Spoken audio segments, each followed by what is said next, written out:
Did you know the most powerful empire in history was stopped twice, not by an army, but by the weather? By 1274, Kublai Khan had conquered China, Persia, and most of the known world. Japan was next. He sent a massive fleet across the sea. His soldiers landed on Japanese shores and pushed the samurai back hard. Then a typhoon hit. The fleet was shattered. Thousands of Mongols drowned overnight.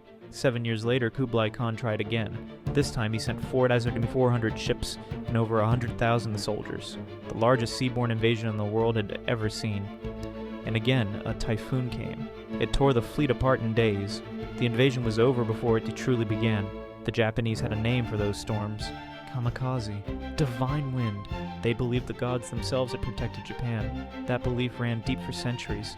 So deep that in World War II, Japanese pilots took that same name for their suicide missions. One last desperate act to summon that divine protection again. The storm became an identity, and that identity never left.